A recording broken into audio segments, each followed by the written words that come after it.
T20 ప్రపంచ cup 2024లో New Zealand group దశలో ఇంటి ముఖం పట్టింది. జట్టు ఘోర ప్రదర్శనకు బాధ్యత వహిస్తూ కెప్టెన్ కేన్ విలియమ్సన్ సంచలన నిర్ణయం తీసుకున్నారు. పరిమిత ఓవర్ల క్రికెట్లో తన కెప్టెన్సీకి రాజీనామా చేశాడు అతడు.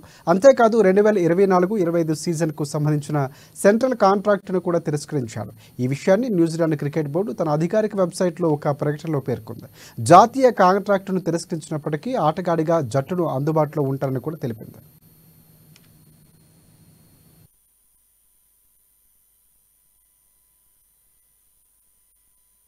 ఇక ఈ నిర్ణయంతో తాను అంతర్జాతీయ క్రికెట్కు దూరం అవుతున్నానని భావించకూడదని విలియమ్సన్ చెప్పాడు.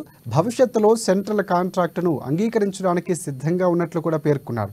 అన్ని ఫార్మాట్ల క్రికెట్లో జట్టును ముందుకు తీసుకువెళ్లటంలో సహాయపడడానికి ఇష్టపడతాను. దానికోసం నేను సహకారం అందించాలనుకుంటున్నాను. అయితే న్యూజిలాండ్ వేసవి సమయంలో జట్టు చాలా తక్కువ మ్యాచ్లు ఆడనుంది. దీంతో విదేశాల్లో ఫ్రాంచైజీ క్రికెట్ ఆడటం కోసం సెంట్రల్ కాంట్రాక్టు ఆఫర్ను తిరస్కరించాను అని కివీస్ క్రికెట్ బోర్డు విడుదల చేసిన ప్రకటనలో విలియమ్సన్ పేర్కొన్నారు. ఈ టీ20 ప్రపంచ కప్లో గ్రూప్ సిలో ఉన్న కివీస్ తొలి 2 మ్యాచ్ల్లో ఆఫ్ఘనిస్తాన్, వెస్టిండీస్ చేతిలో ఓడింది.